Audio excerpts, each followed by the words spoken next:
Gilles de Vallière, l'homme qui fichait les femmes. Talons hauts noirs, 16/20. Brune, blonde, petite, grande.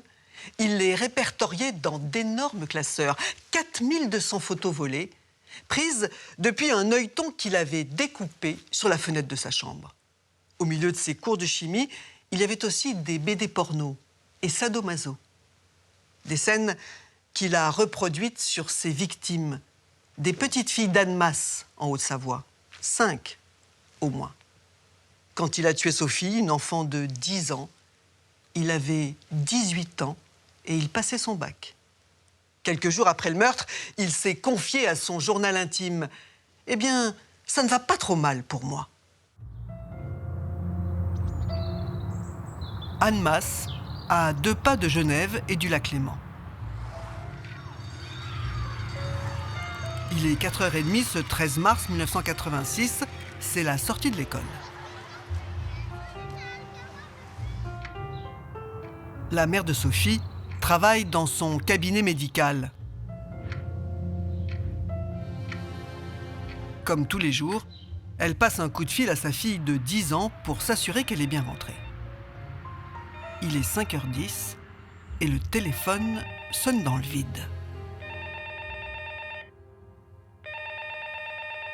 Sophie devrait déjà être là.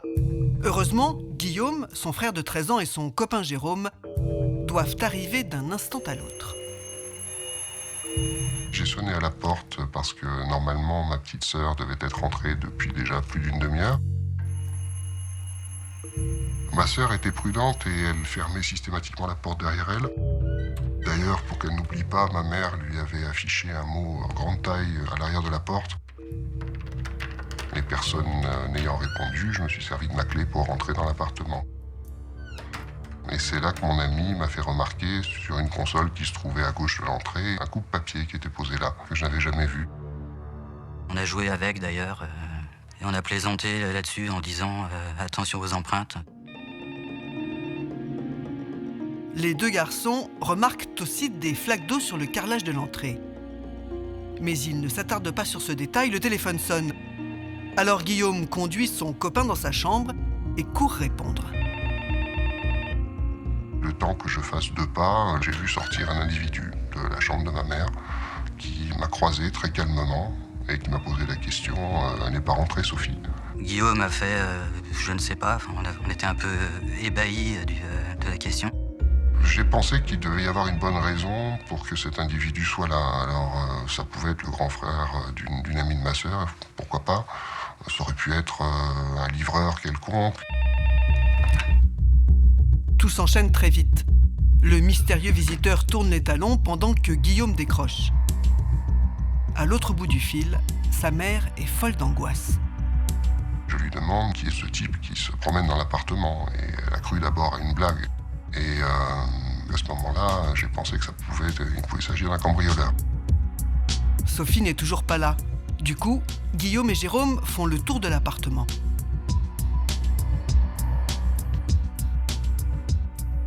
Guillaume est rentré en premier dans la salle de bain. Et il m'a appelé tout de suite avec une voix désespérée, enfin une toute petite voix qui est sortie de sa bouche. C'est là que j'ai découvert ma sœur, vous voyez, dans la baignoire. Ses chevilles étaient attachées, ses poignets étaient attachés dans le dos, avec cette espèce de scotch marron qu'on utilise pour les colis postaux. Guillaume, il s'est vraiment effondré. Je ne sais pas comment on peut nommer un état pareil, mais il n'était plus capable de bouger. Enfin, il était blanc. Guillaume appelle les secours, tandis que son copain s'occupe de Sophie. Je l'ai soulevé de la baignoire, je l'ai sorti, j'ai libéré sa bouche. Elle avait un bâillon sous le Chatterton. La petite est couchée, inanimée devant la baignoire. Les 2 adolescents ne savent pas si elle est toujours en vie. Ils comptent chaque seconde en attendant les secours. À 17h30, les pompiers arrivent enfin. Quand on est arrivé sur place, on a trouvé cette petite fille, les mains attachées dans le dos. Ça nous a choqués, hein, ça c'est sûr. Et là, on s'est empressé de couper les liens. On a vite regardé si elle respire encore. On s'est empressé de faire un massage cardiaque. on pense qu'à sauver cette petite fille. Sophie est conduite en urgence à l'hôpital d'Annemasse, mais il est déjà trop tard. Les secours n'ont rien pu faire. Michel Bouvier, vous êtes la maman de Sophie, et tous les après-midi, depuis votre cabinet médical, parce que vous êtes médecin, vous appeliez votre fille pour savoir si elle était bien rentrée. Il lui arrivait de ne pas répondre ou d'être un peu en retard? Jamais. Jamais. Jamais. Et ce jour-là? Ben, ce jour-là, elle n'a pas répondu, donc je me suis un tout petit peu inquiétée. Puis bon, je n'étais pas à 5 minutes près, j'ai pris un patient. À la fin de cet examen, j'ai rappelé ma fille et c'est là où je suis tombée sur Guillaume, qui venait rentrer du collège, et qui me dit « Mais maman, je vais te la chercher, Sophie, n'aie pas peur. » Et je viens voir un drôle de type qui sort de l'appartement. Donc là, je suis partie avec ma secrétaire en courant vers chez moi. J'habitais pas très loin. Et j'ai compris qu'il s'était passé quelque chose de terrible, de grave, au nombre de voitures de pompiers, de voitures de police qu'il y avait en bas de l'immeuble et des policiers qui couraient dans tous les sens. Et vous avez pu rentrer chez vous à ce moment-là? Non, ils m'ont barré le passage. On m'empêchait vraiment de venir. Ce que j'ai compris après, mais sur le moment, c'était très dur à accepter. Et vous étiez particulièrement prudente, puisque vous aviez même mis un mot sur la porte en demandant à votre fille... n'oublie pas, ma petite fille, de fermer la porte à clé. Et pourquoi vous étiez prudente comme ça? J'ai toujours été... C'était la première année où Sophie sortait seule de l'école. Hein. J'ai toujours été très prudente avec mes enfants. J'ai toujours, pas surprotégé, mais Sophie, ça lui était arrivé de laisser la porte ouverte, enfin, d'oublier de fermer le verrou, par exemple. Donc pour moi, c'était grave, quelqu'un pouvait rentrer. Quel genre d'enfant était Sophie? C'était une petite fille prudente, plutôt espiègle, responsable? Espiègle, non. Prudente, extrêmement réservée, qui n'aurait pas suivi qui n'aurait pas suivi un individu qu'elle ne connaissait pas, même peut-être un peu craintive.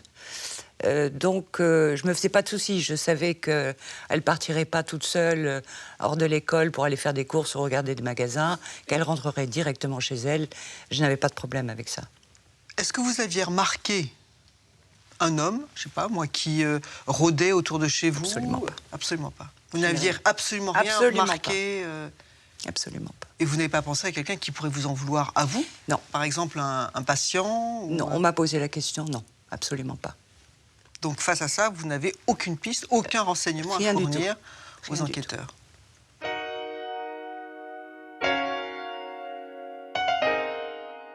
Didier Paris, une instruction est rapidement ouverte et vous êtes saisi dès le lendemain du crime. Comment aborde-t-on un dossier comme celui-là?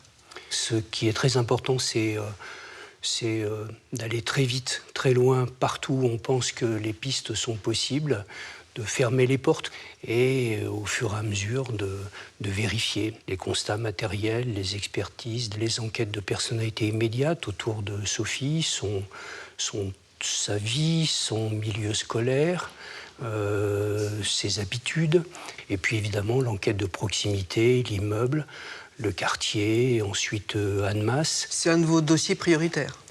Il se trouve que sur cette circonscription, il y avait beaucoup de procédures graves, mais celle-ci, d'évidence, pour des raisons humaines, pour la nature des faits eux-mêmes, a été immédiatement perçue comme un dossier que nous ne pouvions laisser en l'état et qui était absolument prioritaire, effectivement.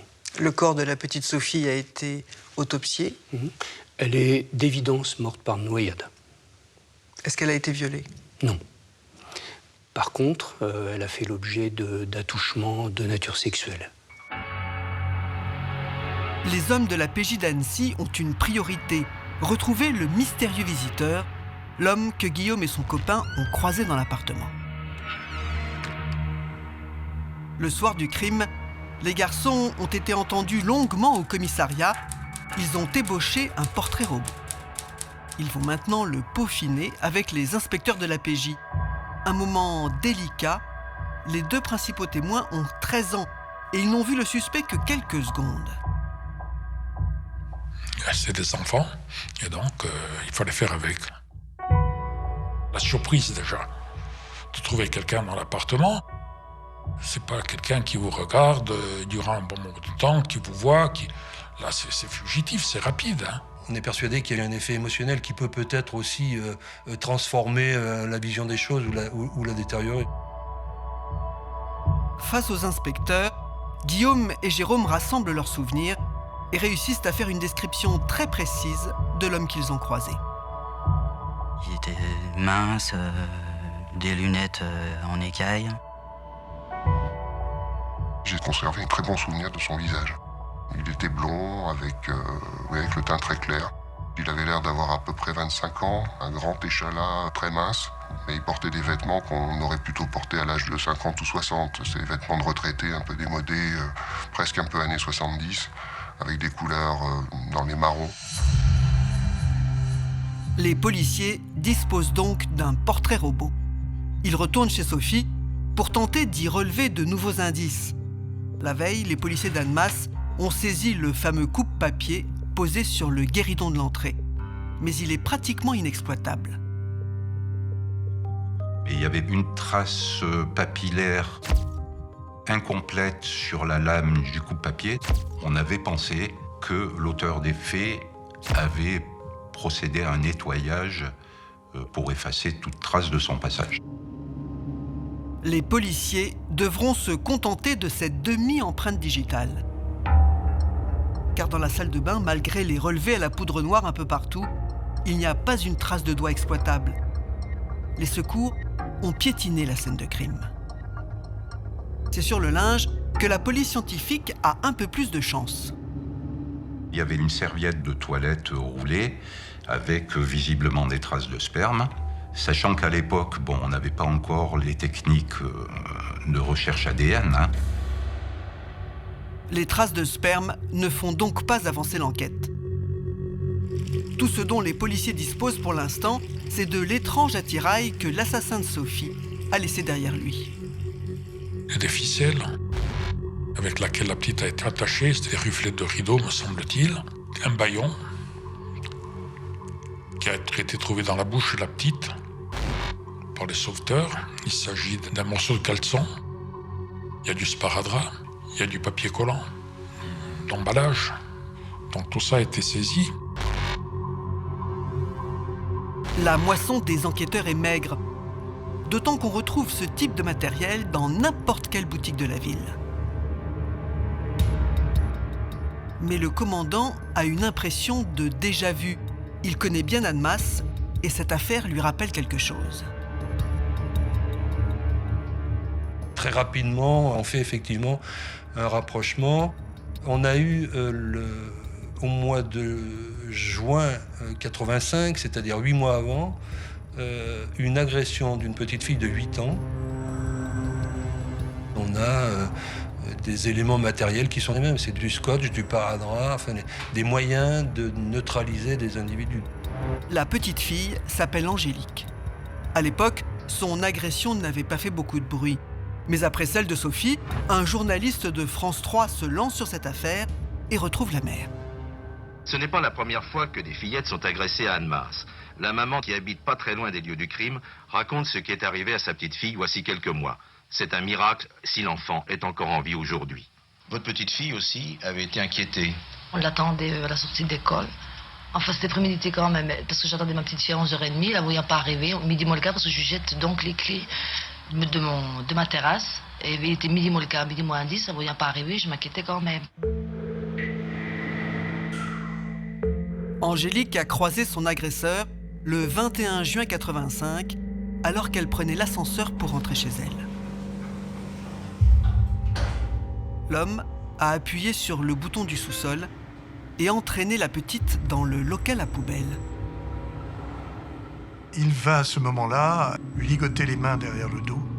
Il va essayer de lui passer une cordelette autour du cou, lui mettre un morceau de scotch sur la bouche.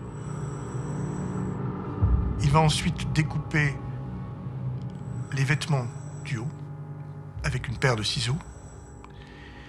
Et puis, il va avoir des gestes en la caressant sur le sexe, Angélique va dire qu'elle était terrorisée. L'agresseur a tenté de lui faire une fellation, avant d'abandonner l'enfant, assise sur une poubelle, un sac en plastique sur la tête. Mais le calvaire d'Angélique ne s'est pas arrêté là. Quand elle a réussi à se défaire de ses liens, la petite a regagné péniblement l'ascenseur. Elle a appuyé sur le bouton, et là...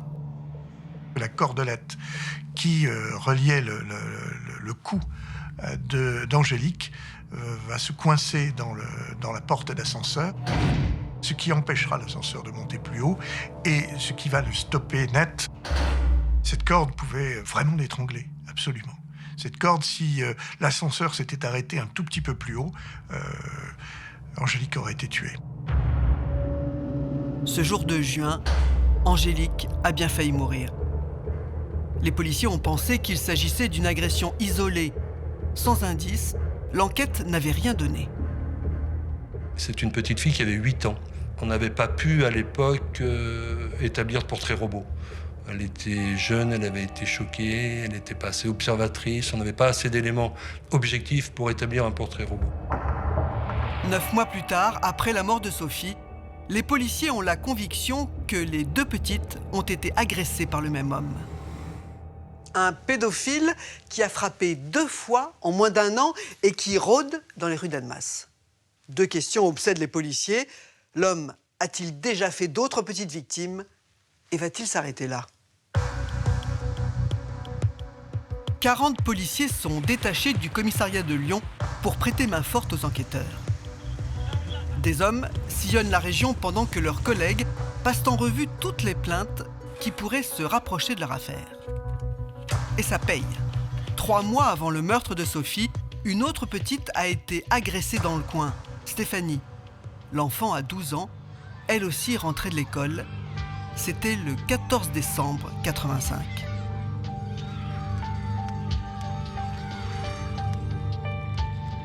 Un inconnu attendait l'ascenseur dans son immeuble en même temps qu'elle.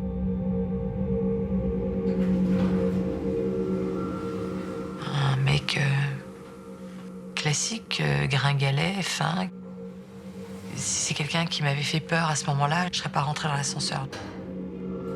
Mais sitôt à l'intérieur, l'homme se jette sur Stéphanie et appuie sur le bouton du sous-sol. Je comprends immédiatement que c'est quelque chose de grave qui est en train de se passer.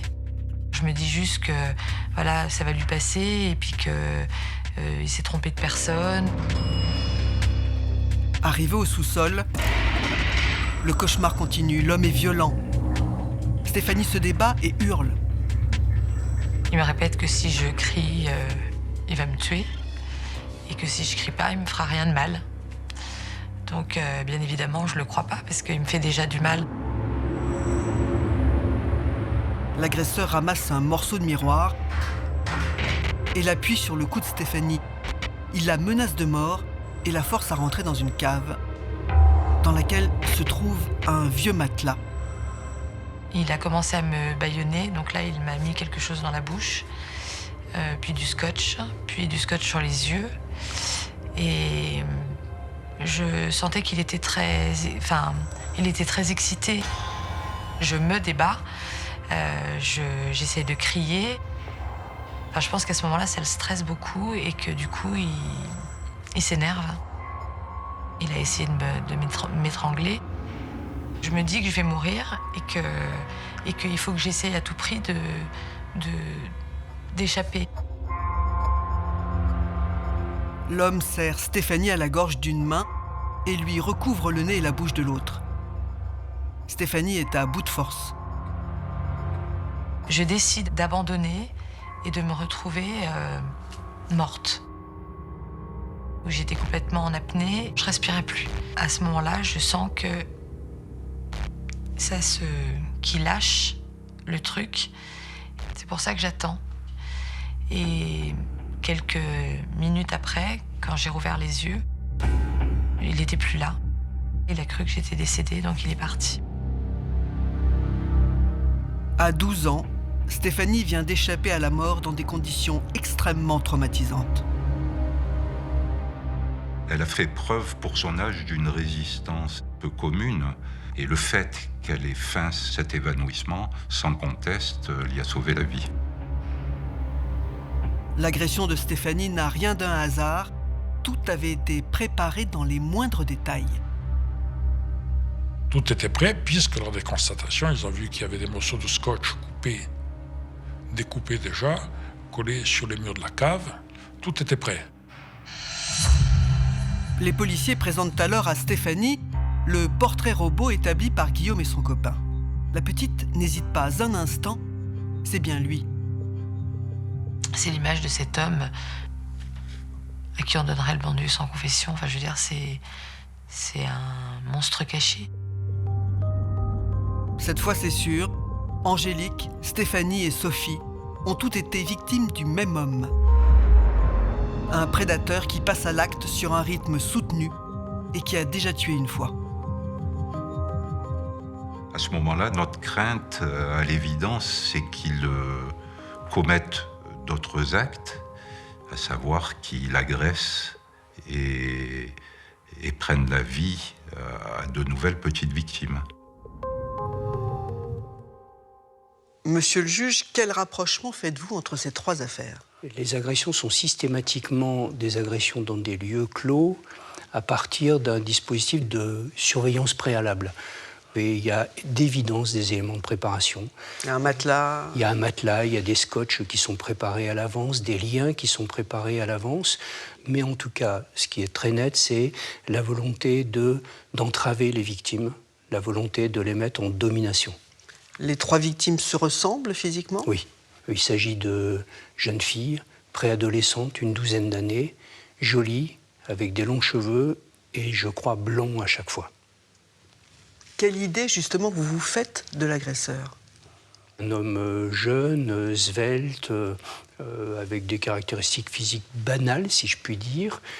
Après, d'évidence, quelqu'un qui est froid, particulièrement froid, et c'est surtout les conditions de sa sortie de l'appartement de la petite Sophie en présence de son frère, où il montre une espèce de sang-froid incroyable, sang-froid qui est absolument sidérant. Les trois scènes de crime ont été analysées, mais il n'y a pas d'empreinte. Nous avons, dans le cas de Sophie, une empreinte, une trace papillaire, mais cette empreinte n'est pas exploitable. En fait, vous n'avez rien de concret. Qu'est-ce que vous pouvez faire pour faire avancer le dossier? À partir du portrait présumé de l'auteur, c'est-à-dire on ne cherche pas quelqu'un de 60 ans, mais procéder à toutes les vérifications des fichiers de police, évidemment, des hôpitaux psychiatriques. Et les délinquants sexuels? Bien sûr, mais les délinquants sexuels sont en prison ou dans les hôpitaux ou repérés par les services sociaux, donc c'est toutes les vérifications qui ont pu être faites à l'époque et qui se sont révélées totalement négatives. Vous pensez qu'il va recommencer? Nous sommes tous touchés réellement par ce qui est arrivé. Donc nous espérons plus que tout que plus rien ne se passe, en n'étant pas du tout certain que ça puisse être le cas, et en espérant que si c'est le cas, une erreur sera commise. Les trois agressions se sont déroulées dans un mouchoir de poche, en plein centre-ville.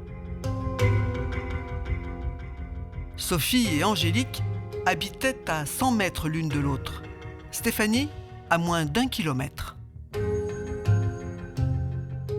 Tout le monde à Annemasse craignait pour ses enfants, quoi.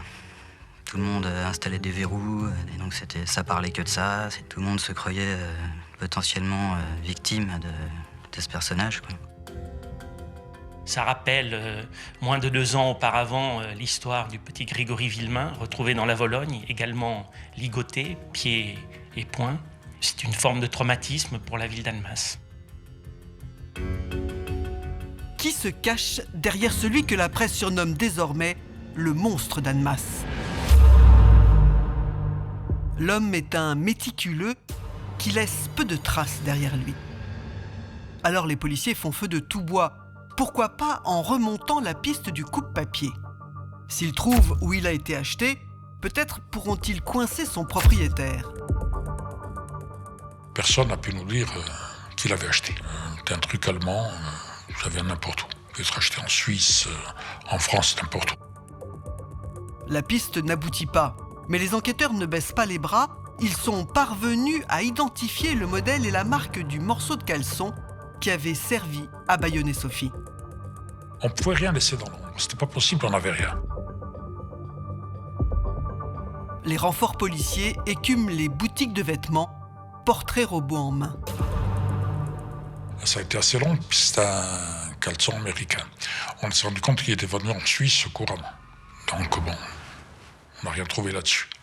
Une fausse piste de plus, mais il fallait le faire. L'enquête est au point mort. Quand soudain, une semaine après le meurtre, les policiers reçoivent un coup de fil. La mère de Sophie a découvert les vêtements que sa fille portait le jour du crime, cachés dans un placard et transformés en lambeaux. Il a coupé les vêtements avec un ciseau. La partie supérieure des vêtements, parce que bon, son pantalon avait été enlevé, mais le tricot de corps, le pull-over, celui-là a été découpé. Le gilet de Sophie et son sous-pull blanc sont lacérés, découpés en croix. Sur le moment, je me souviens, on s'est dit, tiens, il y a peut-être un côté rituel. On a eu des affaires d'homicide et d'assassinat ici, hein, mais bon, c'était pas du tout le même genre que ça. Hein. À chaque nouvelle découverte, le meurtrier paraît plus dangereux, plus cynique, plus déséquilibré. Il y a urgence. Les policiers vont tenter un kit ou double. Compte tenu de la gravité des faits, du manque d'éléments, la décision était prise en concertation donc avec les magistrats de diffuser le portrait robot. S'il vous arrive de rencontrer ou de reconnaître la personne dont voici le portrait robot, il vous est possible, et c'est votre devoir, d'aider les enquêteurs. Tout renseignement sérieux peut être communiqué au commissariat d'Annemasse. On était conscient à ce moment-là que ce genre de diffusion comporte un revers de la médaille, à savoir des réactions, des dénonciations fantaisistes, certaines fois calomnieuses.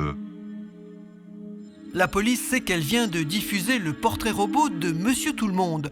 L'homme n'a pas de signe distinctif. Du coup, il apparaît à tous les coins de rue. Les gens dénonçaient leurs voisins, la police arrêtait à tour de bras des personnes qui avaient rien à voir avec ce qu'on avait vu. Et il s'en est allé tout le long de la rue, là, mais on le sentait quand même. Il avait des lunettes ? Oui, des lunettes. Il avait un jean, une veste aussi en jean. Et donc... il était grand ? Il était grand. Je dirais pas 1m80, mais 1m76, 78, hein, je dirais bien. Mince. Et puis, donc, je vous dis, il semblait cacher quelque chose. Hein. C'est vrai, il nous a regardé comme ça de travers un peu. Ensuite, il a regardé l'immeuble d'au moins 10 minutes et il s'en est allé dans la rue là, de Aristide-Briand. Déjà une dizaine de suspects en quelques jours. Des hommes à lunettes d'1m80, ce n'est pas ce qui manque. C'est aussi la taille et l'allure qu'avait Jean-Luc Clouard à l'époque. Journaliste, il était en reportage pour quelques jours dans la région, pile au moment du crime. Tout indiquait qu'il pouvait être le meurtrier de Sophie. On me dit, il y a un portrait robot qui a été diffusé, vous ressemblez à ce portrait robot, est-ce que vous pouvez justifier, détailler les 48 heures ou 72 heures que vous avez passées à Genève et dans la région ? La première idée, c'est quand même un moment de panique. Seul, en voiture, le journaliste a sillonné les environs d'Annemasse pour son reportage. Un comportement qui peut sembler louche. Dans mon emploi du temps, il y a des temps morts, il y a des creux, il y a des déplacements qui sont inexpliqués. Je n'ai strictement aucun alibi que ma bonne foi. Poussé dans ses retranchements, Jean-Luc Clouard craque. C'est pas moi l'assassin, donc à un moment, bon, faites chier, quoi. Voilà, donc je sais ce que je vous dis. Si vous voulez penser que c'est moi, donnez-moi des preuves que j'étais à tel endroit et que je sais ce que j'ai fait et j'ai pas assassiné cette petite fille, quoi. C'est clair. Les policiers finissent par reconnaître sa bonne foi. le journaliste est mis hors de cause, mais il n'a jamais oublié ses auditions angoissantes. Et des suspects comme ce journaliste, les policiers en entendent des dizaines sans jamais rien obtenir. Jusqu'au jour où ils reçoivent enfin un signalement un peu plus prometteur, un mois environ après la mort de Sophie. Cette fois, les policiers tiennent peut-être l'assassin. De nombreux témoignages concordent. L'homme du portrait robot a été vu rôdant autour de l'école de Sophie. La PJ place aussitôt l'établissement sous surveillance. Et le type réapparaît très vite. Il revient fureter devant l'école. La ressemblance avec le portrait robot est frappante. Les policiers lui tombent dessus.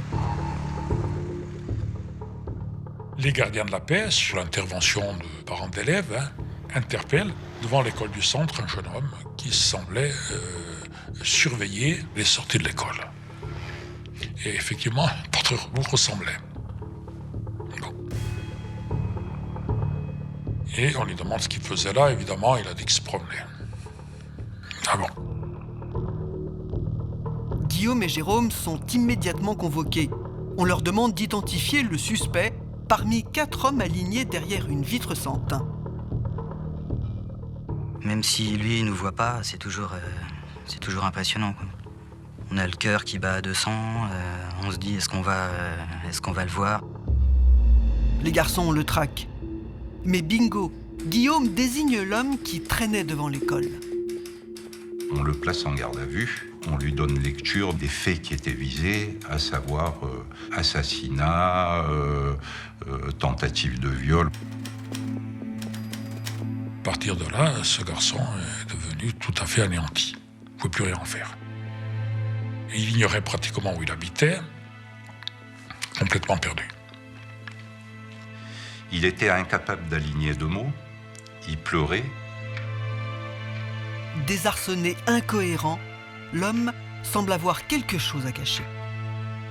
Les policiers finissent par comprendre qu'il travaille dans une banque. Ils découvrent qu'il a un alibi le jour du meurtre. Mais alors, que faisait-il à la sortie de l'école? Il vient souvent regarder les petites filles? Les policiers le bousculent, ils veulent comprendre. L'homme finit par avouer. 2 fois de suite, cette personne, à quelques jours d'intervalle, passe devant l'école et il avait eu son attention attirée, il avait flashé en fait sur une mère d'élèves qui se trouvait à la sortie de l'école. Les hommes de la PJ voulaient y croire, mais la piste s'arrête là, retour à la case départ. Avec un gros doute, car les policiers comprennent qu'ils ne pourront pas se fier au témoignage de Guillaume. Il n'est jamais simple d'identifier un suspect, mais à 13 ans, l'exercice est particulièrement délicat. Et il y avait de la ressemblance, c'est vrai. On ne peut pas le nier. Et je crois que le petit a été choqué. C'est la première fois qu'on lui présentait quelqu'un. Les policiers comprennent qu'ils vont devoir adapter leur stratégie. Si on prenait trop souvent Guillaume comme témoin, il allait se passer une chose, c'est qu'après, il allait confondre. Il ne plus savoir où il en était. Donc, il ne fallait pas en abuser. Il valait mieux être prudent, le garder vraiment dans des cas où on aurait eu quelqu'un qui n'avait pas d'alibi. Préserver Guillaume, c'est maintenant le mot d'ordre à la PJ. Mais le destin va s'en mêler, car c'est l'adolescent lui-même qui va aller au-devant de l'assassin. Le 11 février 87, 1 an après le meurtre de sa sœur, Guillaume croise le type en pleine rue. J'ai eu exactement la même impression que j'avais eue 1 an plus tôt dans l'appartement. J'ai d'abord été un peu choqué parce que la surprise était grande. J'étais persuadé que c'était lui et je l'ai suivi. Comme lui m'avait reconnu aussi. Quand je l'ai croisé, il s'est retourné, m'a repéré. J'ai disparu dans un magasin.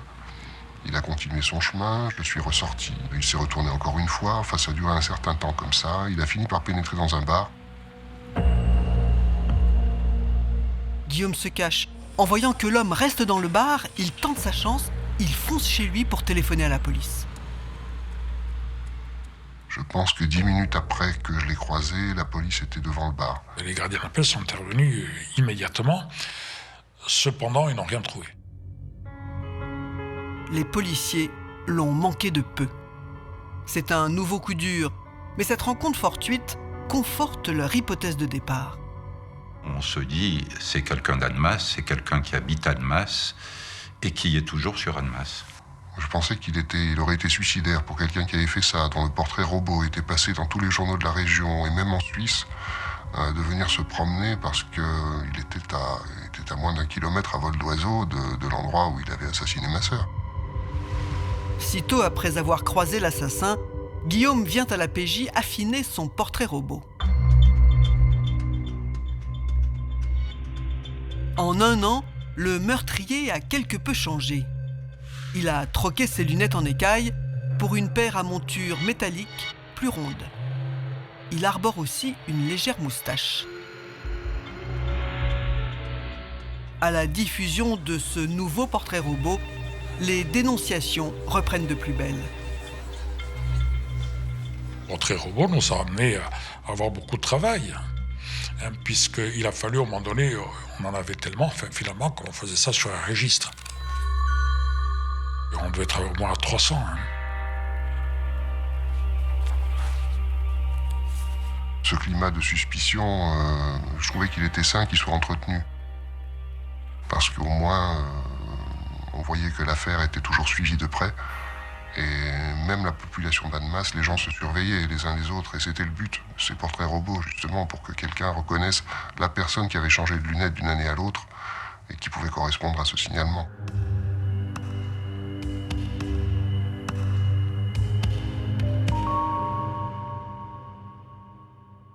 Madame Bouvier, votre fils Guillaume pense avoir croisé l'assassin dans la rue.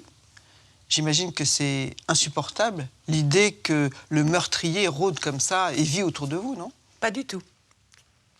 Pas du tout. Je me suis dit, il n'est pas parti, il est là. Donc vous avez eu l'espoir qu'on puisse l'arrêter? Absolument. En plus, c'était le même quartier. Il ne l'a pas vu en dehors d'Annemasse. Je me suis dit que c'était très bien. Par contre, j'avais une terreur, pas permanente, mais quasi permanente. Je me disais souvent, j'espère qu'on ne va pas le retrouver parce qu'il aura tué une autre enfant. Et ça m'habitait tellement que ça m'empêchait presque de vivre. À cette époque, étiez-vous au courant des 2 agressions? Pas du tout. Par contre, j'aurais appris que 3 mois avant, une petite fille avait été agressée pour la descendre à la cave pour essayer de la tuer. Les médias en auraient parlé, ma fille ne serait pas rentrée toute seule de l'école. Ça, c'est clair. Et qu'est-ce que vous avez pensé du fait que cette agression et ces agressions, parce qu'il y avait aussi notre petite Angélique, n'avaient pas été du tout médiatisées? Alors, je suis allée me renseigner auprès de la presse locale, le Messager au Dauphiné Libéré, et on m'avait dit qu'il y avait eu un veto, soit par le commissariat de police, soit par la mairie, ça je ne peux pas vous le dire, de ne pas en parler parce qu'il y avait les municipales qui se préparaient, qui étaient... Sophie est partie le 13 mars, les municipales étaient le 16 mars. Et qu'est-ce que vous en pensez? Les parents pas avertis, c'est vrai que, je le pense toujours, c'est très grave. Et pendant cette période-là, quel contact avez-vous avec le juge, les policiers? Est-ce qu'ils vous informent? Oui, écoutez, on a été portés et on a eu une chance extraordinaire. On a eu une équipe de police judiciaire très pudique, très attentionnée, avec beaucoup de tact, beaucoup d'échanges. Ils nous avaient donné leur numéro de téléphone personnel. Je pense qu'ils partageaient aussi notre souffrance. Et ils nous ont portés jusqu'au bout.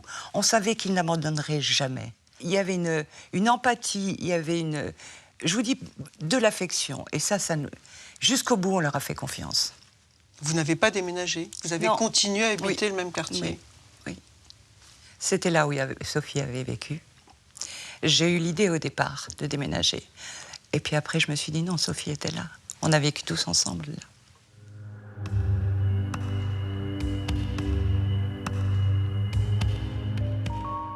Dominique, le tueur aux cordelettes semble se tenir tranquille jusqu'en janvier 89, quand une nouvelle agression a lieu, 3 ans après l'assassinat de Sophie. À Annemasse, encore, cette fois-ci une adolescente, elle a 15 ans, elle s'appelle Sylvie, elle rentre de l'école Il est 17h30, elle habite dans un immeuble au 5e étage. Elle a l'habitude de sortir sa clé, de préparer sa clé dans sa main pour ouvrir la porte de l'appartement parce qu'elle n'aime pas traverser le palier qui mène à l'appartement parce qu'il est sombre. Elle ouvre la porte de l'appartement et à ce moment-là, un type qui sort de nulle part surgit derrière elle, la bouscule dans le hall de l'appartement. Là, il y a une table basse avec un vase. Le vase va tomber en faisant beaucoup de bruit.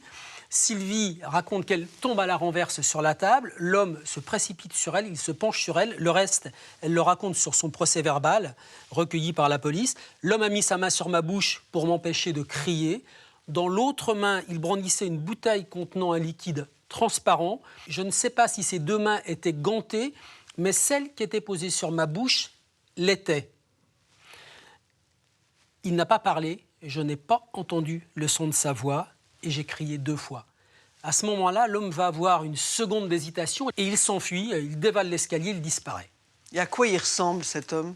Alors, c'est un peu compliqué parce qu'il a le visage dissimulé. Et Sylvie va dire aux enquêteurs, il a quelque chose de noir sur le visage, mais je n'ai pas vu ses yeux ni sa bouche. Donc ce n'est pas une cagoule, il n'y avait pas d'orifice. Donc les enquêteurs vont penser à un bas de femme, sombre. Elle peut simplement donner une approximation sur sa taille, 1,80 m. Pourquoi les policiers font-ils un lien avec les précédentes affaires? C'est vrai que cette fois-ci, c'est une adolescente de 15 ans. On ne retrouve pas de cordelette, pas de scotch. En revanche, on a un mode opératoire qui est ressemblant avec Sophie et avec Sylvie.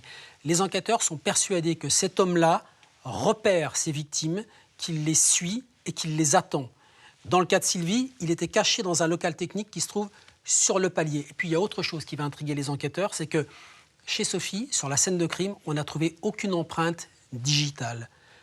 Et on comprend que peut-être s'il porte des gants, puisque Sylvie va dire quand elle est agressée, il avait une main gantée. Donc il doit porter des gants. Donc c'est peut-être le même homme qui a agressé Sylvie et qui a tué Sophie. Et on n'a pas trouvé d'empreinte digitale chez Sophie parce qu'il porte des gants.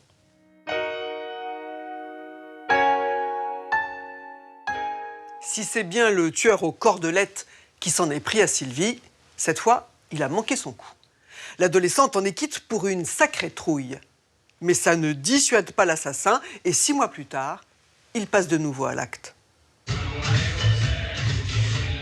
4 ans après le meurtre de Sophie, ce soir d'août 1990, Nathalie fait la fête. À 21 ans, elle souffre d'un léger retard mental. Et lorsqu'elle quitte la soirée, Nathalie se perd dans les rues d'Annemasse. À 1h30 du matin, la jeune femme traverse seule le pont qui conduit à l'autoroute. Ce pont, la nuit, à cette heure-là, en dehors de la ville, est déjà un endroit relativement, sinon glauque, en tout cas extrêmement périlleux pour une jeune fille. Au beau milieu du pont, un homme attaque Nathalie par derrière et l'entraîne de force sur la berge.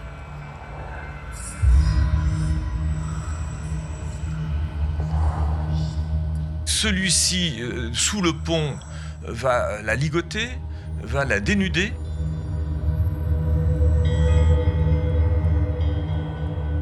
Nathalie aurait finalement manifesté un certain consentement. Et ce consentement, curieusement, va le démobiliser, en tout cas va totalement finalement le démonter. Quand il a voulu la violer, en réalité, son érection a totalement faibli. Sa tentative de viol a échoué, il s'est déchargé, c'est ce qu'on va comprendre ensuite dans un chiffon.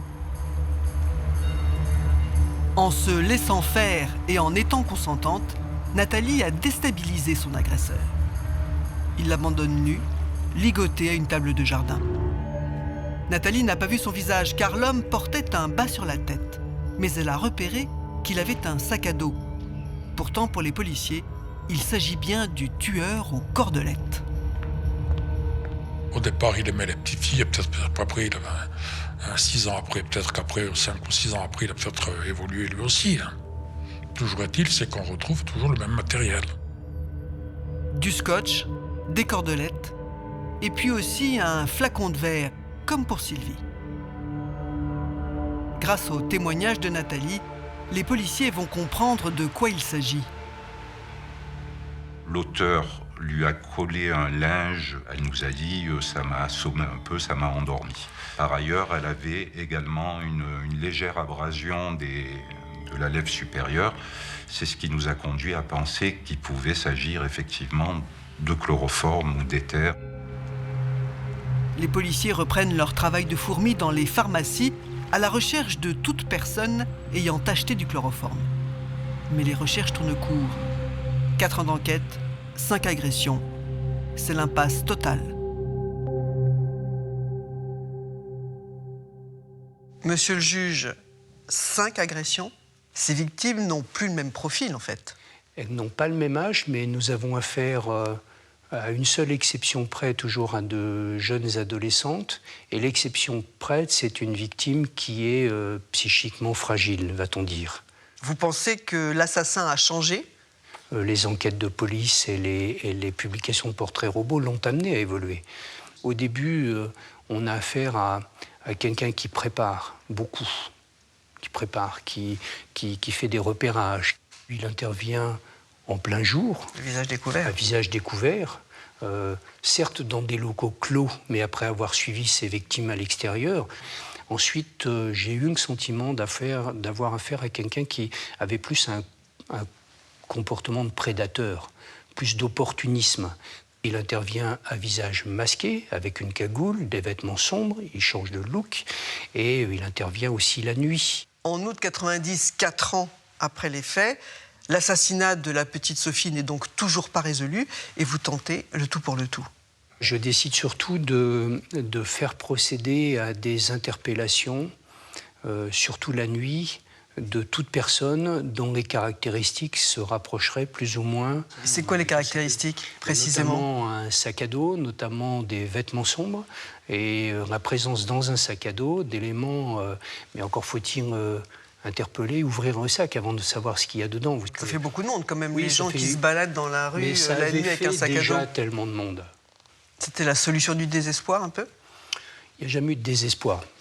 Il y a toujours eu le sentiment qu'il ne fallait pas, en aucune façon, lâcher l'affaire Sophie Bouvier et les affaires qui y étaient liées, je ne les oublie pas non plus. On a le sentiment que, pour vous, comme pour les policiers, c'est une affaire très personnelle, en fait. C'est une affaire, oui, qui ne peut pas ne pas toucher l'être humain, au profond. Quand vous voyez cette jeune fille, je parle surtout de Sophie, quand on voit les conditions dans lesquelles elle décède, quand on voit son âge, quand on voit le fait que beaucoup d'autres enfants dans les mêmes conditions pourraient potentiellement être les victimes, oui, c'est une affaire qui nous a beaucoup touchés. L'aspect affectif était permanent, constant, ne m'a jamais quitté d'ailleurs. C'est sans doute une affaire qui m'avait beaucoup, beaucoup marqué à l'époque. Et c'est toujours encore difficile d'en parler, croyez-le. 28 ans se sont écoulés. À partir de l'été 90, Annemasse est à nouveau sous la surveillance des policiers. Toute personne avec un sac à dos est un suspect potentiel. Certainement que beaucoup d'individus ont dû ouvrir leur sac à ce moment-là. Finalement, ça a payé, on ne s'est pas découragé. Bon, la chance, un jour, nous a souri. 25 mars 91, 7 mois après l'agression. Les policiers patrouillent de nuit. Lorsqu'à 3h30, ils sont appelés pour une tentative de cambriolage dans une boutique du centre d'Annemasse. Et à peine quand il fait 200-300 mètres en descendant la rue de la Gare, qu'il croise un individu qui, à la vue de véhicules de police, prend la fuite en courant.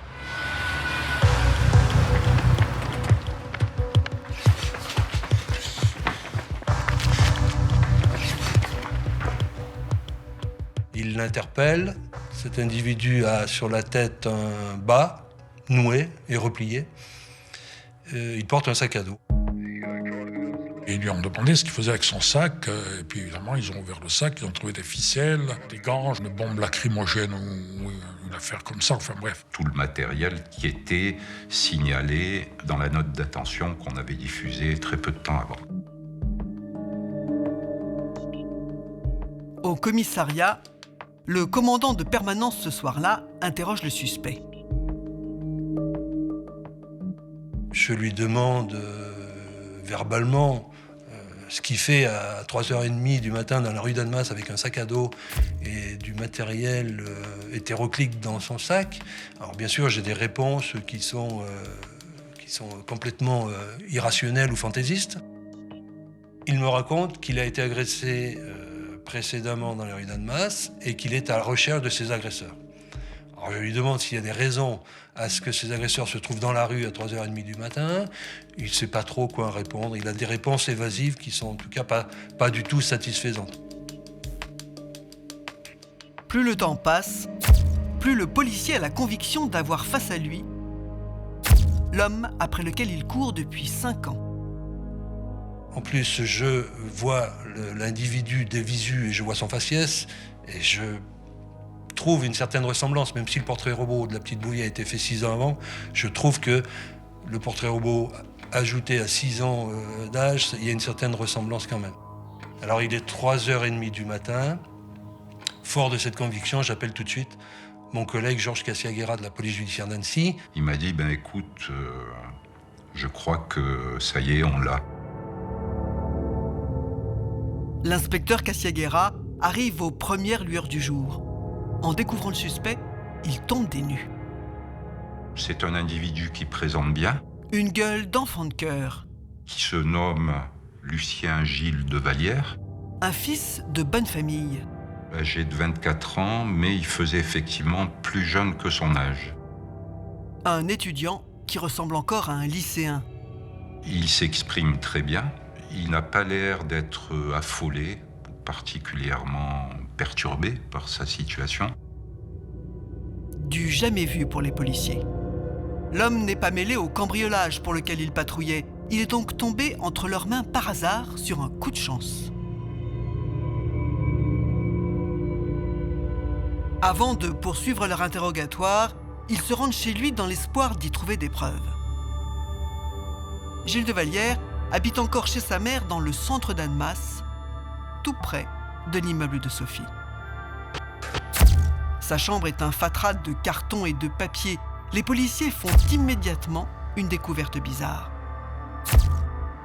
D'entrée, ce qui nous a interpellés, c'est la présence sur un des carreaux de la fenêtre d'une feuille de papier Kraft sur laquelle une fenêtre avait été découpée. Il a fait comme un œilleton, où il peut photographier la rue, et ça, c'est pour les photographies avec des filles.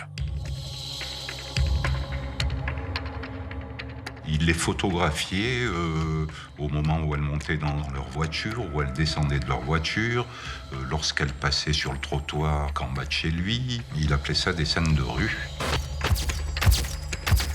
4200 photos de femmes au total. De Vallière leur attribue des notes et des commentaires du genre « talons hauts noirs, 16/20 ». Rousse montant dans sa voiture. Le tout est conservé dans 2 grands classeurs. Ces cahiers comportaient des références à la couleur des cheveux des personnes qui photographiaient, BR, BL, brune, blonde. Pour certaines des personnes photographiées, numéro d'immatriculation, pour certaines adresses et pour certains numéros de téléphone. Les policiers mettent aussi la main sur un attirail qui leur laisse peu de doute. On retrouve du scotch, du ruban adhésif, les cordelettes, des flacons contenant de l'éther, des sous-vêtements féminins, des revues pornographiques. Et puis il y avait surtout les articles de presse concernant les agressions sexuelles. Donc tout a été saisi parce qu'il fallait quand même qu'on se dépêche, parce que le temps pressait et puis il fallait l'entendre sur tout ça. Les policiers ont la conviction d'avoir arrêté le meurtrier de Sophie, mais une conviction, ça ne suffit pas. On a un portrait robot qui date de 6 ans, donc qui n'a plus aucune fiabilité. On n'a rien du tout. S'il ne passe pas des aveux, l'affaire ne sort pas. On ne peut pas sortir une affaire s'il ne passe pas des aveux, quoi. Alors l'inspecteur Cassiaguera tente un coup de bluff. Il fait comprendre au jeune homme qu'avec tout ce matériel, ils ont de sérieuses preuves contre lui. Tandis que ses collègues sont encore en pleine perquisition, le policier parle à Devallière. Garcia-Guerra lui a posé la question, il a dit « La petite Sophie, c'est toi ?» Elle a dit oui.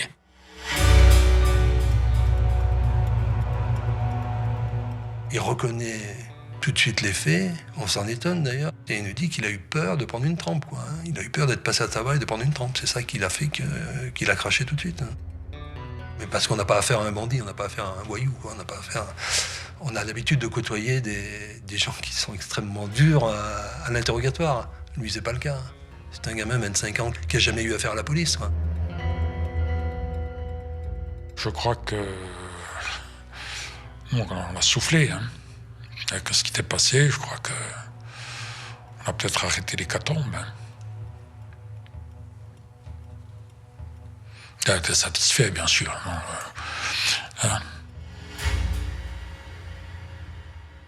Dominique Devallière va reconnaître aussi les agressions d'Angélique, Stéphanie, Sylvie et Nathalie, mais aussi d'autres agressions. Oui, 6 autres agressions, Frédéric, qui n'ont pas été repérées par la police ou pour lesquelles les victimes n'avaient pas déposé plainte. Alors, 3 agressions à Genève, 3 autres agressions à Annemasse ou à proximité d'Annemasse. À chaque fois, ces agressions ont tourné court parce que les victimes ont crié ou se sont débattues. Et hormis un cas où il agresse une adolescente de 15 ans, toutes ces victimes sont des jeunes femmes.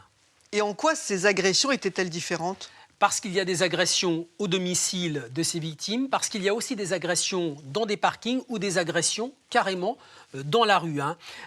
Il n'a jamais eu le temps de sortir ces fameuses cordelettes et son ruban adhésif. Mais il dit aux policiers, j'avais bien tout ça sur moi. Et c'est parce on n'a pas retrouvé sur les scènes, sur les lieux des agressions, ce scotch et ces cordelettes que les policiers ne font pas le rapprochement avec l'agression et la mort de Sophie. Et lors de l'une de ces agressions, il manque d'être pris sur le fait. Oui, c'est en janvier 1991. Il a repéré une nouvelle victime dans une maison. Il pense qu'elle habite seule. Au moment où elle ferme ses volets, il se précipite dans la maison. Il agresse cette femme dans sa salle de bain. Il essaie de la violer. Elle crie. Heureusement pour elle, son compagnon est dans la maison. Il vient à son secours. Il poursuit Devallière. Et en le poursuivant, eh bien, cet homme va trébucher, passer à travers une baie vitrée et s'ouvrir les bras, se blesser tellement grièvement qu'il ne pourra plus exercer sa profession de mécanicien.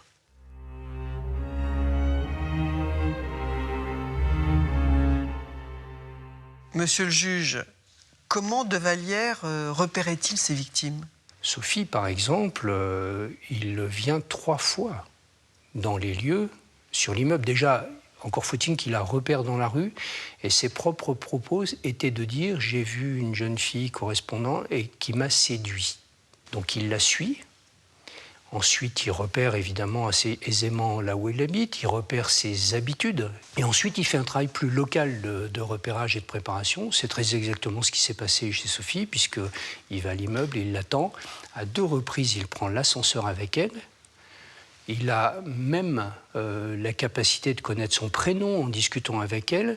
Et la dernière fois, c'est du jour de l'agression, il se cache dans un local poubelle ou un local vide-ordure qui est à proximité pour pouvoir intervenir immédiatement au moment où elle ouvre la porte, puisqu'il n'a pas les clés à ce moment-là. Comment se passent les interrogatoires avec lui ? Devallière est extrêmement précis, net.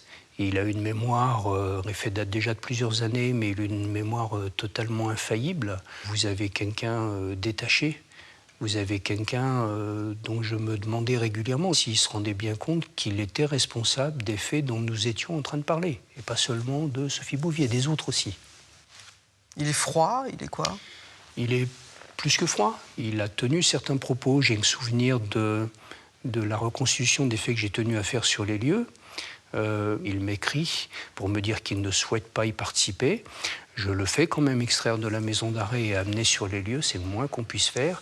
Et une de ses réactions, c'est de me dire ce que vous êtes en train de faire est inhumain, de me ramener sur les lieux. Je vous laisse... Lors de la perquisition à son domicile, je crois que vous avez retrouvé un carnet intime, un journal intime. C'est exact. Dans ce carnet intime, Quelques jours seulement après l'assassinat de Sophie Bouvier, il écrivait « Ça ne va pas trop mal ». Terrible. Et sa mère, comment elle a réagi? Votre question, c'est savait-elle, ne savait-elle pas, pouvait-elle avoir des signes prémonitoires? Et je me suis longtemps interrogé, on l'a entendu, elle a été mise en garde à vue à l'époque, et toujours en conscience. Je n'ai pas trouvé les éléments me permettant de l'inculper. Ça ne pouvait pas l'avoir alerté quand même, tous ces éléments? Mon sentiment, c'est que toute mère devrait avoir été alertée. Mais c'est un sentiment tiré de la vie courante, tiré de la morale. C'est pas un sentiment tiré d'une analyse de preuves judiciaires.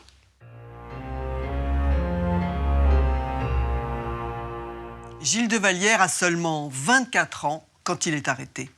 C'est au psychiatre de tenter de comprendre comment cet homme si jeune en est arrivé là, fantasmer sur des petites filles et en tuer une. Gilles de Vallière est l'enfant unique d'un couple de bonne famille. Son père est un professeur de mathématiques brillant, mais c'est un homme froid, très cassant avec ce fils qu'il admire. Sa mère, au contraire, déborde d'amour pour son seul garçon. C'est une mère qui est quelque part très possessive, c'est très fusionnel, les rapports entre eux sont très fusionnels. D'un côté, il trouve ce que le père ne lui offre pas, mais d'un autre, elle l'écrase un peu. Malgré ce contexte familial quelque peu bancal, le petit garçon connaît une enfance heureuse. Elle s'achève brutalement alors qu'il a 9 ans. Un jour, un inconnu le repère dans la rue et l'entraîne dans une cave. Il a été victime d'un pervers qui l'a contraint à lui faire une fellation. Il s'en est ouvert à ses parents. Il l'avait même mis par écrit, ce qui n'était pas banal. Je crois que son père n'a pas cru devoir donner suite, sa maman n'a pas déposé plainte. Mais ne pas aller porter plainte, c'est une façon de ne pas faire appel à la loi. C'est dire à l'enfant, tu peux subir un tel événement sans que la loi s'en mêle. Les parents de Vallière agissent comme si rien ne s'était passé. Mais le petit garçon, lui, n'y parvient pas. Seul, avec son angoisse, il se lave les dents jusqu'à 10 fois par jour. Peu de temps après son agression, Gilles de Vallière commence à se déguiser en fille, chez lui, puis dans la rue. Et avec l'âge, sa manie s'amplifie. Entre-temps, ses parents ont divorcé et Gilles vit seul avec sa mère. Un jour, elle tombe sur le carton de vêtements de femme de son fils. Une fois encore, elle ne veut rien savoir. Elle jette ce carton d'une manière brutale, pensant mettre fin ainsi à ce penchant. Dans le silence de la non-explication, tout le monde comprend qu'on est dans l'interdit. Et dans le plaisir de l'interdit. C'est la définition propre de la perversion. La perversion, dans sa définition originelle, enfin, c'est de prendre du plaisir à l'interdit. Ça l'oblige à élaborer une autre forme de perversion et il va, en quelque sorte, faire un déplacement pervers, si j'ose parler ainsi. Et ce déplacement, avec tout ce qu'il a connu, vont tout doucement se structurer sur un mode de fonctionnement pervers qu'il va, à partir d'un moment, répéter régulièrement, de toute façon toujours le même. Ses vêtements jetés sans explication, Gilles de Vallière élabore un scénario érotique dans lequel il bâillonne et ligote des femmes qui deviennent ses jouets. Un scénario largement inspiré des bandes dessinées porno que les policiers ont retrouvées chez lui. Dans ces BD sadomasochistes, les femmes sont violentées et attachées. Dans l'une d'elles, un homme découpe même le chemisier d'une victime avec un couteau. Pourquoi de Vallière a du plaisir à avoir une femme attachée? Pourquoi des bandes dessinées existent avec ce type de représentation? C'est que ça représente effectivement des formes pulsionnelles qui correspondent à des formes d'érotisme de la société. les fantasmes de Devallière vont le conduire à tuer à l'issue de son scénario fantasmatique. Avant de mourir, la petite Sophie subit une séance de torture. La fillette de 10 ans est alors à moitié nue, ligotée et bâillonnée sur son lit. Il explique avec des termes absolument insupportables qu'il découvre le corps d'une jeune femme, qu'il regarde les organes intimes, qu'il prend le temps d'ouvrir les jambes. Bref, des détails qui sont sordides, mais qui sont tellement importants pour comprendre la personnalité de cet individu qu'on ne peut pas ne pas les relever. On peut imaginer à ce moment, évidemment, ce que vit cet enfant. De ses petites mains, elle a attrapé une peluche à laquelle elle se raccrochait, comme peut-être pour revenir à sa réalité d'enfant, en train de vivre un drame absolument insupportable. Et lui, au lieu d'être apitoyé, il continue, il emmène la petite fille dans la salle de bain, où il a commencé à faire couler un bain. L'image qu'il a dans l'érotisation qu'il fait du corps de la femme, elle est dans le corps mouillé, dans le corps qui a reçu de l'eau. Il, je pense, arrive à ce moment-là au zénith de son excitation. Et ensuite, après s'être masturbé, il explique que tout d'un coup, il réalise que peut-être, il n'est peut-être pas seul dans l'appartement, que quelqu'un peut arriver.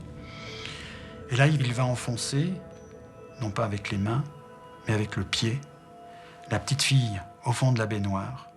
Et la petite fille va se noyer dans ces conditions-là.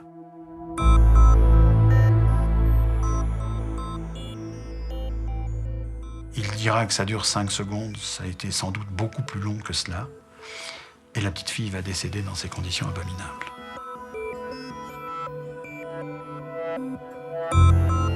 Comment Devallière a-t-il pu commettre un tel crime alors qu'il n'avait que 18 ans? Le juge d'instruction demande au psychiatre de l'aider à comprendre. Devallière, la volonté de tuer, consciemment, certainement pas. Mais dans la réalité, nous, on parle de victimes. En réalité, pour Devallière, c'est des objets. C'est plus un élément humain. Lui, son plaisir, il est lié à ce qu'il provoque chez la victime. Il jouit de cette terreur qu'il inflige à cette victime. Et c'est là qu'il est dans un plaisir, jusqu'à une excitation totale, où il va, par exemple, noyer la petite Sophie. Pour les psychiatres, Gilles Devallière est ce que l'on appelle un grand pervers. Une déviance qui ne l'a pas empêché de mener une vie normale. Lorsqu'il a été arrêté, Gilles Devallière était étudiant en chimie, totalement passionné d'informatique. À 24 ans, il avait eu 2 petites copines, dont l'une rencontrée sur Minitel. Ses rapports sexuels avec l'une et l'autre étaient parfaitement banals. Derrière cette vie en apparence rangée, Gilles Devallière partait en chasse, roller au pied, un prédateur à la recherche de nouvelles victimes. Comme s'il souffrait d'un dédoublement de la personnalité, ce que les psychiatres contestent. À aucun moment, on relève le moindre éclatement de sa personnalité. Rien, mais absolument rien, au point de vue signe clinique, ne peut évoquer une personnalité schizophrène. Il ne pose pas de problème sur le plan du fonctionnement général. C'est bien pour ça que nous l'avons reconnu complètement responsable de ses actes. Pour les psychiatres, Gilles Devallière n'est pas fou. Il est donc en mesure d'être jugé et va devoir préparer sa défense.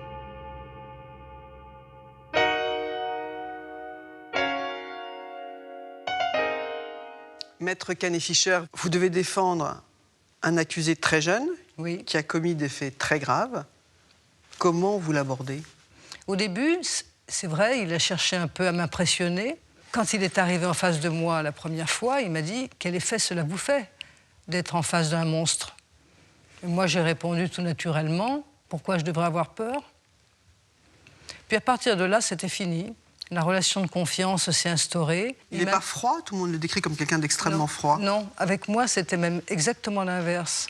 Un jour, il m'a dit une phrase « Maître, je vous en supplie, apprenez-moi les émotions, apprenez-moi la colère, apprenez-moi la peur. » Et on a travaillé pendant des mois là-dessus.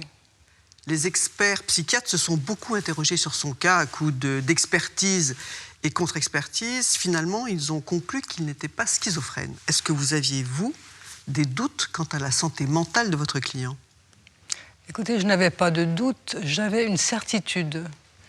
On a jugé quelqu'un qui était un grand pervers, qui confond sa victime avec un objet. Il se sentait agi par une force à laquelle il ne pouvait résister. Et puis, c'était quelqu'un qui était emmuré en lui-même. Je vous rappelle qu'il a eu un trauma, puisqu'il a subi une fellation par un quinquagénaire à 9 ans, et que, par la suite, le monde du silence régnait autour de lui, puisque personne ne l'a aidé, et qu'il a commencé à se faire du mal à lui-même. Il s'était acheté des liens, il s'était acheté des bâillons, il avait trouvé sur des catalogues, il avait trouvé sur des bandes dessinées tout un tas de scénarios. Donc, il s'était inventé un double, une fille qui était avec lui, et il en avait besoin de cette compagnie. Et cette fille, si vous voulez, il lui faisait du mal, mais c'était lui. Et évidemment, il avait des grandes souffrances, tout simplement parce qu'il n'a jamais pu parler à ses parents. Justement, sa mère, quelles étaient ses relations avec elle? Les relations avec sa mère, il n'y en avait pas. C'était des relations dans le non-dit, dans le silence. C'était des relations troubles et c'était des relations malsaines. Est-ce qu'elle aurait pu être alertée, cette femme, par le comportement de son fils? Parce que quand même, ces photos, ces BD porno, cet œilleton... Elle ne pouvait pas ne pas savoir. Elle a eu au moins le courage de dire « Mon mari et moi-même, nous avons une très lourde part de responsabilité. » Et vous savez, dans une justice idéale, qui n'existe pas, bien évidemment, c'est 4 personnes qui devaient être dans le box. 4. Lui, la personne qui l'avait agressé, qui lui avait fait faire une fellation, le quinquagénaire, et les 2 parents. Et ça, bien sûr, je ne pouvais pas le dire et ça n'existe pas.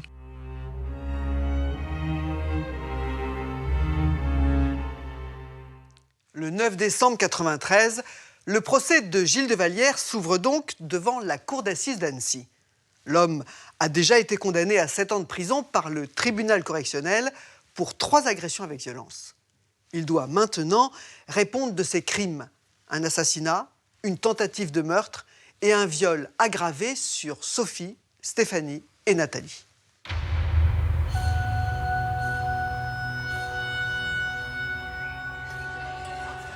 Le procès de Gilles de Vallière va durer 5 jours. Le prétoire n'est pas assez grand pour accueillir tous les curieux, car l'audience s'ouvre dans un climat très lourd. Les assassins d'enfants font la une à l'époque et s'invitent dans le débat politique. 5 mois avant le début du procès, juste à côté d'Annemasse, Jessica a été assassinée par un ancien légionnaire, Michel Sidor. Elle avait 7 ans. 3 mois plus tard, en septembre 1993, c'est au tour de Karine, 8 ans, violée et tuée à Perpignan. Au bout de 8 jours de disparition, la petite Karine a été retrouvée cette nuit assassinée dans cette ancienne bergerie abandonnée au fond d'un puits sous des gravats. Son assassin, Patrick Tissier, est un multirécidiviste, tout juste sorti de prison. Ce crime bouleverse l'opinion et des voix s'élèvent pour demander le rétablissement de la peine de mort. Le garde des Sceaux, Pierre Méhaignerie, tente de calmer les esprits en proposant une nouvelle loi plus sévère. Pour éviter toute récidive, Pierre Méhaignerie propose que la condamnation à perpétuité pour meurtre d'enfant soit vraiment une condamnation à perpétuité. Jusque-là, grâce à des aménagements, un condamné à perpétuité pouvait voir sa peine de sûreté réduite. La loi Méhaignerie prévoit que ce ne soit plus possible. 12 ans après l'abolition de la peine de mort, ce projet de loi est un gage donné à tous ceux qui réclament plus de sévérité pour les assassins d'enfants. Et c'est ce texte qui est en discussion à l'Assemblée nationale quand s'ouvre le procès de Vallière. Au moment où Lucien Gilles de Vallière entre dans le box de la cour d'assises de la Haute-Savoie, le débat est très vif sur cette perpétuité réelle qui se substituerait à la peine de mort. Et la population, notamment celle parmi laquelle va être tiré au sort le jury de la cour d'assises de la Haute-Savoie, est à cran.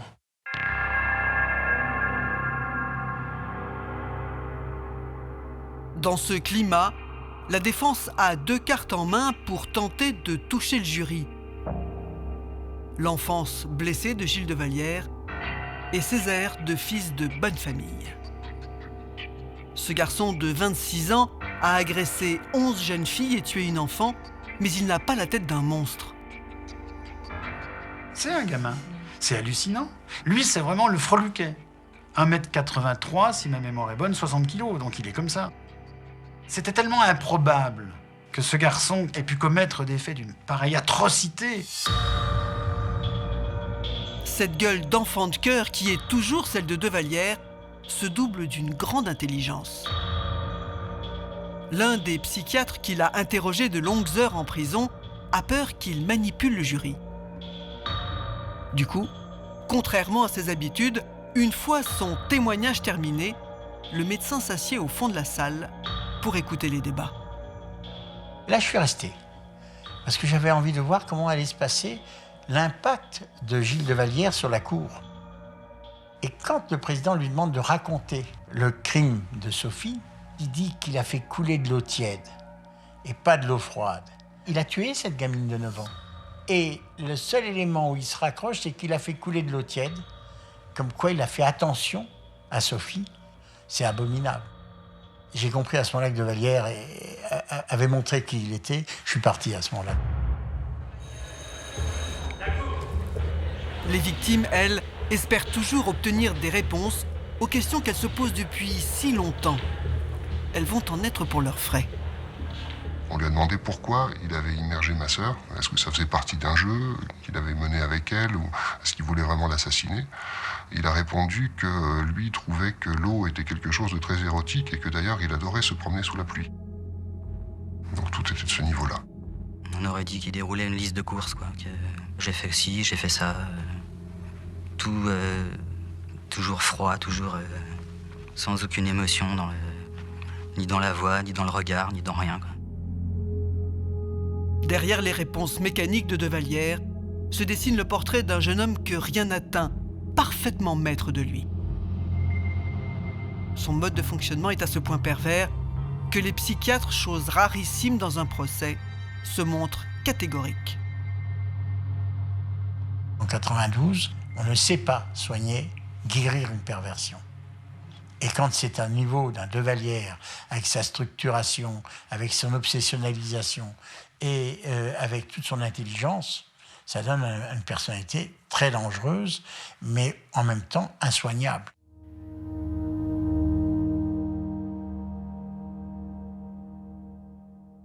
Maître Canet-Fischer, les experts ont décrété qu'il s'agissait d'une personnalité dangereuse et insoignable.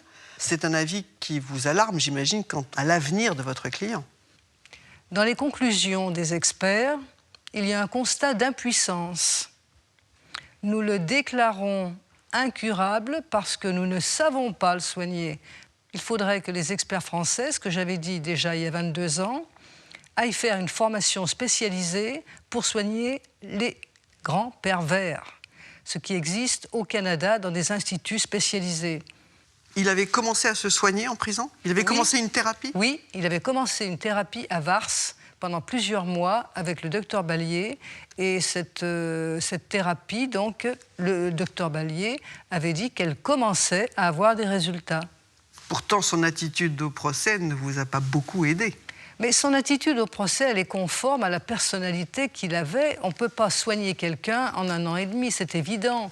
Oui, mais 7 ans plus tard, il n'est pas capable de prononcer le moindre mot de remords ou de regret pour la petite Sophie. On ne peut pas lui demander des remords et de la culpabilité sans qu'il ait été soigné et pris conscience pas seulement de la réalisation de son scénario, si vous voulez, mais que l'autre, il l'a vécu comme un objet. C'est là qu'il faut le déprogrammer. C'est ce que vous avez plaidé? j'ai plaidé autour de 3 axes. Est-ce un pervers génétique? Est-ce un pervers éducatif? Ou est-ce un pervers traumatique? Alors, pervers génétique, bon, j'ai écarté cette hypothèse qui me paraît archaïque aujourd'hui. Et est-ce un pervers traumatique? Ben forcément, puisqu'il a subi un trauma à l'âge de 9 ans dans une cave par un quinquagénaire qui lui fait subir une fellation. Mais surtout, à 100%, à 300%, à 2000%, c'est un pervers éducatif. Je crois que vous avez bien compris pour moi quels sont les vrais responsables. On l'a traité de monstre? Il y a des actes monstrueux, il n'y a pas d'hommes monstrueux, il n'y a que des êtres humains. Pour moi, en tout cas, ce n'est pas un meurtrier. Il n'a jamais eu la volonté de tuer personne. Ça n'a jamais été dans son scénario. Ce n'est pas un meurtrier. C'est quelqu'un qui voulait réaliser son scénario pervers de l'autre vécu comme un objet. Mais ça devait obligatoirement se finir mal. Les délibérations sont rapides, 2 heures. Gilles de Vallière est condamné à la réclusion criminelle à perpétuité, assorti d'une période de sûreté de 30 ans. C'est le maximum prévu par la loi. Pour Stéphanie, qui avait failli mourir étranglée dans une cave, c'est une libération. Et là, aujourd'hui, il y a un soulagement profond. On s'exorcise. Je me suis exorcisée aujourd'hui de tout ce que j'ai retenu pendant 8 ans. Lorsqu'il quitte le palais de justice, Gilles de Vallière sait qu'il restera en prison jusqu'à 56 ans, au moins.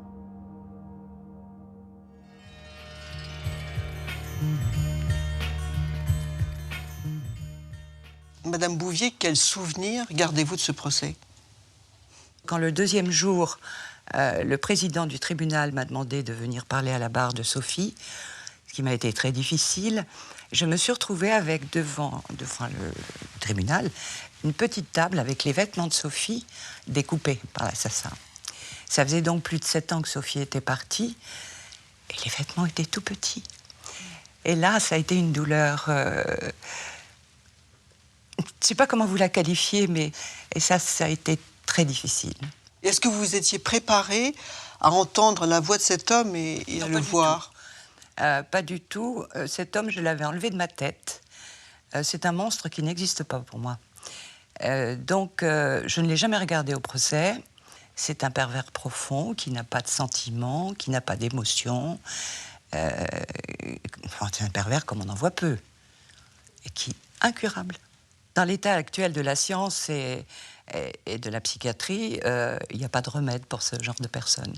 Et d'ailleurs, on parle beaucoup de ces assassins. On parle de leur profil psychologique, de leur passé, etc. Mais on ne dit pas assez ce que souffrent ces enfants. L'horreur et la terreur qu'elles vivent, et l'agonie. Elles doivent toujours... Moi, je pense à Sophie, quand elle a entendu le téléphone, elle a dû se dire « Maman va arriver ». Et ces petites filles qui doivent se dire « Maman va arriver » ou... C'est ça qui est épouvantable. Il ne faut pas que ça se reproduise. Comment vivez-vous aujourd'hui? Écoutez, j'ai déjà pu continuer professionnellement parce que j'ai eu la chance, j'avais une équipe de secrétaires qui était délicieuse déjà avant et qui n'a pas montré de compassion supplémentaire avec de petites...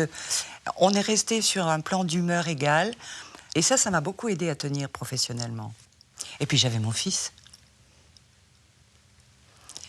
Donc la souffrance de Guillaume, elle était tellement énorme que je me devais d'être debout.